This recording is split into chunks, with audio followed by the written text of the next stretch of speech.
I'm the internal architect for Kirchhoff Companies.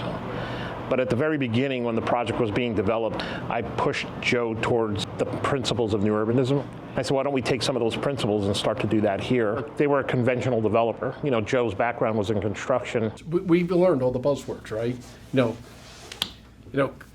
Creating place and all the stuff. What's that? Activation. Yeah. We can laugh about it because it's all valid. Yeah, like we can give true. him a hard time about it because he knows Right. we agree with it, and he makes incredibly compelling points, and it leads to great projects. Giovanni deserves an immense amount of credit for bringing new urbanist principles and some very, very fundamental concepts around planning and setback, scale and proportion and all sorts of stuff to keep things feeling very organic. There's nothing better than an example, right? Like we borrow examples all the time. And Rhinebeck's just a very well-known, clean little village. The main street of Rhinebeck, although it's a lot of masonry, the scale, character, the incremental nature of the architecture there is very unique. And I think it was something that inspired all of us as we began thinking about what this main street could be. This concept of having a main street and having parallel parking and having sidewalks that are 15 foot wide. By walking through Rhinebeck, that the depth of the sidewalk allows this to happen, right? Where you have people sitting out here eating, you and I are communicating out here. When a 5-foot sidewalk would be very uncomfortable.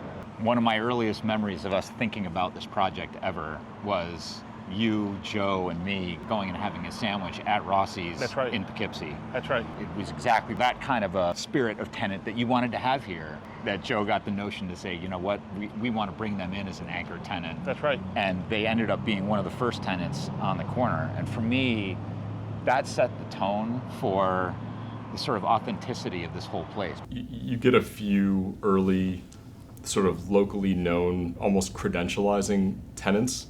That helps immensely too. Tremendously. We had Premier Medical Group and then Rossi's, which is a very venerable, sort of well-known 40-plus-year-old family business here in the area. We've had a company now for 45 years, and we always knew we were going to grow, and we needed a facility where it would give us the statement we were looking for.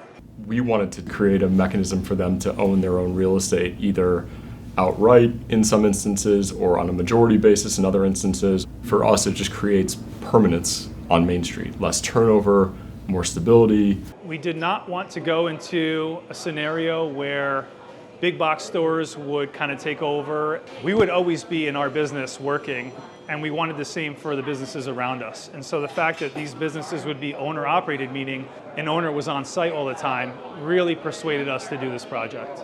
Here's one of the battles, right, that I had to fight internally. Hey, let's take a 6,000 square foot building, get rid of it, put a green there instead, and put 4 500 square foot cottages. Yeah. But once they understood that that green was going to be a space for us to have our events, but also the small cottages became incubators, right? To be able to have a small business come in and sort of test the waters there, and when they got their feet under them, then they could move into a more established retail space on the main street.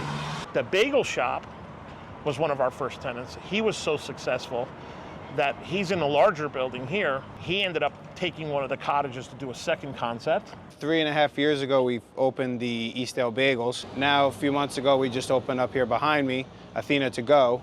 It's a little branch off of our restaurant that we have, Athena Taverna. When they first approached us, years ago before this was even built, it looked great on paper, but I never envisioned it to ever look the way that it does now. I really enjoy days like today when you can hear the kids on the square and, watching people shopping and eating outside and enjoying themselves. They have no clue or any understanding of what's happened or what it's taken to create this place. It's very difficult to develop in New York, and people don't really understand new urbanism. And this concept of walkability or recreating a main street is almost foreign to Hudson Valley residents. So I see it as a win because it was actually developed. It's hard to fathom and remember that this was basically an empty stretch of land. And you have created and we have created a place here that is now a regional destination, which is pretty incredible.